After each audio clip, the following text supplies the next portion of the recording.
No último domingo, o Equador elegeu Daniel Noboa, multimilionário e nascido em Miami, nos Estados Unidos. Isso é mais um episódio de uma crise prolongada que vive o país andino. A candidata de centro-esquerda, Luísa Gonçalves, apesar do seu favoritismo inicial, amargou uma segunda colocação, ela que é do partido Movimento Revolução Democrática, que apesar de ser um partido de esquerda, tem maioria no parlamento e ficou por longos anos no governo com Rafael Correa, principal líder político do país, mas que mesmo assim agora amarga a sua segunda derrota eleitoral consecutiva. Essa situação envolvendo nossos hermanos equatorianos, que beira um pesadelo, merece atenção especial no nosso boletim latino-americano.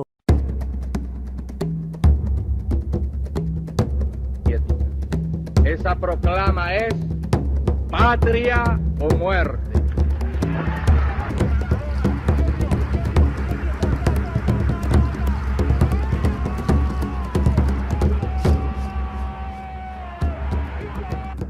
Boletim Latino-Americano. Uma produção da Cinemateca Histórica. Apresentação Alexandre Guilhão. O primeiro fator a se considerar é que o atual presidente, Guillermo Lasso, que é um conservador, que é um sujeito até mais à direita do que o Noboa, ele renunciou ao cargo há algum tempo atrás. Isso faz com que, apesar de um dispositivo legal do Equador chamado Muerte Cruzada, o Congresso tenha sido dissolvido e novas eleições presidenciais tenham sido convocadas. Então, o atual presidente eleito, o Noboa, ele vai governar só por 2 anos, assim como a nova composição do Congresso Nacional também vai durar só até o final do ano.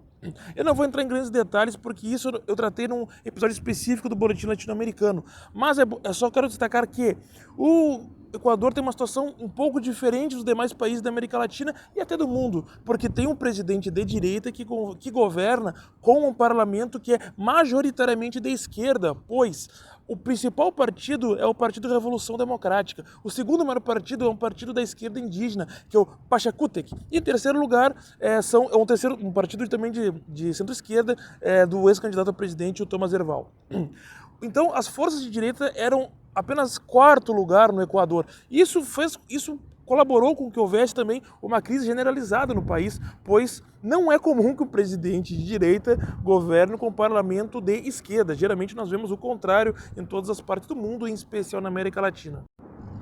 Portanto, o presidente eleito agora, Daniel Noboa, ele não tem como característica ser super agressivo com a esquerda, como são os demais presidentes de direita, por exemplo, no caso do Brasil, no caso dos candidatos de extrema-direita, no Chile, na Argentina e em outros países, porque justamente a esquerda tem um papel bastante difundido na sociedade equatoriana, algo que nós temos parecido, por exemplo, na Bolívia, ainda que numa medida, no caso do boliviano, muito mais evidente, as forças de esquerda estão muito mais enraizadas e mais numa disputa hegemônica mais favorável do que em relação ao Equador, e em menor medida também no Uruguai, onde a Frente Ampla tem também um grande grau de trajetória social, um grande lastro social em todas as esferas da sociedade. Então, na Bolívia, com o MAS e o Evo Morales, tem um grau de engajamento muito forte, né? Não à toa eles elegeram diversos mandatos seguidos, e na Frente Ampla no Uruguai também. Então, são países onde, e o Equador também, né? São países onde atacar muito diretamente a esquerda significa atacar uma parcela muito grande da sociedade que está identificada com esses ideais. Ainda assim, Daniel Noboa concentra muitas das características dessa nova direita a nível global, como o discurso anticorrupção, o fato de ser jovem, o fato de se vincular como sendo alguém de fora do sistema, ainda que seja de dentro do sistema. Afinal, ele é filho de Álvaro Noboa, que foi candidato à presidência por 6 vezes, porém nunca eleito. Além do que, Daniel Noboa, ele por ser filho de Álvaro Noboa, um dos empresários mais ricos do país. Eles são donos de uma empresa de exportação de bananas, que tem como principal cliente indústrias dos Estados Unidos. E também são donos de mais de 100 empresas em diversos ramos da economia. Não à toa, Daniel Noboa nasceu em Miami, nos Estados Unidos. Temos aqui praticamente uma intervenção estadunidense. Noboa também é muito forte nas redes sociais e também teve um grande apoio da mídia tradicional. Noboa, nos seus mídias sociais, ele faz muito dicas de exercícios físicos, dicas de saúde.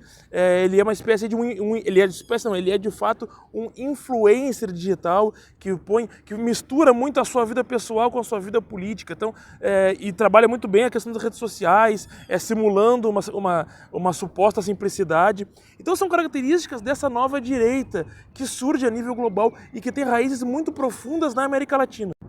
Um fator muito importante para nós entendermos é que as sociedades latino-americanas hoje estão expostas a um grau muito grande de empobrecimento cada vez mais latente e também a um grau de violência extrema nas suas grandes metrópoles. Isso é um fator onde a extrema-direita, com um discurso extremamente punitivista, tem surfado com muita facilidade, também aliando aí esse fator de simplificação do discurso. E no caso equatoriano, isso é muito, muito significativo, porque inclusive os candidatos à presidência têm sido também expostos a um grau de violência. É importante destacar que um dos candidatos foi assassinado durante a campanha eleitoral, que foi o Fernando Villavicencio, que foi executado num comício eleitoral. E isso foi em frente aí a centenas de pessoas. Inclusive, no dia da eleição, os candidatos eles foram votar com coletes à prova de bala no primeiro turno, e o candidato que substituiu o Villavicencio foi com um aparato de segurança muito grande, foi até com capacete para a votação. Isso são imagens muito fortes e que dão o tom dessa preocupação com a segurança que se chega, inclusive, nas suas lideranças políticas. Imagina a sociedade como um todo, como está exposta.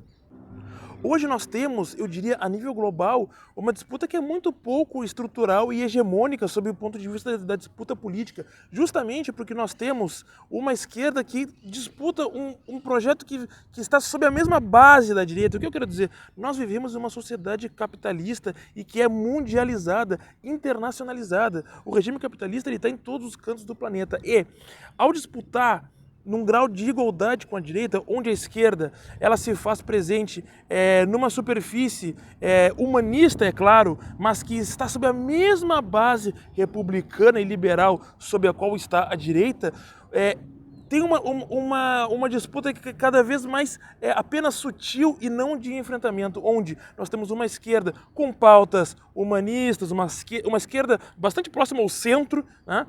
Com pautas humanistas, com pautas de igualdade, com pautas que têm aí um grau de assistencialismo, versus uma direita que é bastante com uma disputa empresarial e, em muitos casos, militarizada. Isso faz com que um campo político faça pequenos movimentos para pegar parte do eleitorado do outro campo político sem precisar fazer movimentos estruturais. Exemplo, Lula aqui no Brasil, para se eleger, já tendo a base de apoio aí de movimentos populares, do que a gente chama aí, entre aspas, de esquerda, fez aí movimentos cada vez mais à direita para pegar uma parte do eleitorado da direita e fazer com que aí isso se some e faça com isso uma maioria.